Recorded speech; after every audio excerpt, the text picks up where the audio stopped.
حضرت ابو بکر شبلی رحمۃ اللہ تعالیٰ علیہ معرفت الہی کے مخزن ہیں، حقیقت کا آئینہ ہیں۔ آپ کا شمار معتبر اولیاء کرام میں ہوتا ہے۔ آپ کی ولادت بغداد کے ایک قصبے میں ہوئی۔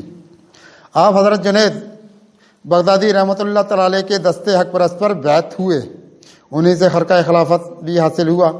ولایت کی تمام منازل انہی کی سرپرستی میں طے کی۔ آپ نے 70 سال کی عمر پائی۔ ماہ ذوالحج میں آپ کا وصال ہوا۔ ایک علاقے میں زلزلہ آ گیا جہاں آپ کے چند مرید بھی رہائش پذیر تھے۔ آپ کو ان کی فکر دامنگیر ہوئی۔ اطلاعات کے مطابق اس زلزلے میں ساری بستی کے لوگ ہلاک ہو گئے تھے۔ آپ اپنے چند عقیدت مندوں کے ساتھ اس علاقے میں گئے کہ وہاں کے حالات کا جائزہ لیں کہ وہاں اب کیا رہ گیا ہے۔ آپ نے دیکھا کہ بستی کے سب مکان گر چکے تھے اور لوگ ان مکانوں میں دب کر ہلاک ہو گئے تھے۔ آپ ان مکانوں کی طرف گئے جہاں آپ کے مرید رہتے تھے۔ دیکھا تو وہاں مکان بھی گرے ہوئے تھے۔ آپ نے اپنی بصیرت سے فیصلے کیا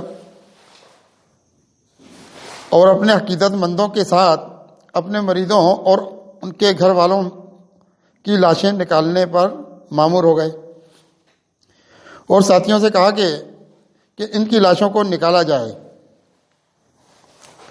جب مریدوں اور ان کے گھر والوں کی لاشیں نکالیں تو فرمایا کہ اے اللہ تعالیٰ، ہم ان کی زندگی دیکھنا چاہتے ہیں۔ ابھی آپ نے یہ فرمایا تو ان لوگوں کی رگوں میں خون دوڑنے لگا۔ سانس کی ڈور جو ٹوٹ گئی تھی وہ دوبارہ جڑ گئی۔ آنکھیں جو ہمیشہ کے لیے بند ہو گئی تھیں وہ کھل گئیں۔ آپ کے مرید اور ان کے گھر والے سب زندہ ہو گئے۔ آپ گھوڑے پر سوار ایک جنگل سے گزر رہے تھے کہ ڈاکوؤں نے آپ کو گھیر لیا اور کہا کہ جو کچھ مال پیسہ ہے وہ ہمیں دے دو۔ آپ نے فرمایا کہ میرے پاس کچھ نہیں ہے۔ ڈاکو نے آپ کی اور آپ کے گھوڑے کی تلاشی لی مگر کچھ نہ نکلا۔ ڈاکو مایوس ہو گئے۔ آپ نے فرمایا کہ اے ڈاکو، تمہیں کس چیز نے مایوس کیا؟ وہ کہنے لگے بڑے عجیب آدمی ہو، ہم تمہیں لوٹنے کے لیے آئے تھے کہ کچھ مال مل جائے مگر تمہارے پاس تو کچھ نہیں۔ آپ نے فرمایا کہ تمہیں مایوس ہونے کی ضرورت نہیں۔ پھر ان سے فرمایا کہ کوئی خالی تھیلا دے دو۔ ایک ڈاکو نے حیران ہو کر ان سے پوچھا کہ خالی تھیلے کا کیا کرو گے؟ آپ نے فرمایا اس خالی تھیلے سے وہ سب کچھ تمہیں مل جائے گا جو تم چاہتے ہو۔ پہلے ان کو آپ کی بات پر یقین نہیں آیا، پھر انہوں نے ایک خالی تھیلا آپ کو دے دیا۔ آپ نے وہ خالی تھیلا اپنے سامنے رکھا اور پھر اس پر قرآن پاک کی آیتیں پڑھ کر پھونکنی شروع کی۔ دیکھتے ہی دیکھتے وہ تھیلا سونے کے سکوں سے بھر گیا۔ آپ نے ڈاکوؤں سے کہا کہ تم یہی چاہتے تھے؟ حضرت ہم یہی چاہتے تھے مگر اب یہ نہیں چاہتے۔ آپ نے فرمایا کہ اب کیا چاہتے ہو؟ کہنے لگے کہ اب آپ کا ساتھ چاہتے ہیں۔ پھر آپ کے دستے ولایت پر توبہ کی اور اس بات کا عہد کیا کہ اب کبھی ڈاکہ زنی نہیں کریں گے۔ ایک فحاشہ عورت آپ سے قدورت رکھتی تھی۔ اس نے آپ کے چند مخالفین سے مل کر یہ الزام لگایا کہ جو بچہ اس عورت کی گود میں ہے وہ آپ کے گناہ کا نتیجہ ہے۔ مقدمہ قاضی کے پاس پہنچ گیا۔ آپ کو بلایا گیا، کیا یہ بچہ آپ کے گناہ کا نتیجہ ہے؟ آپ نے فرمایا کہ ایسا نہیں ہے، مجھ پر جھوٹا الزام لگایا گیا ہے۔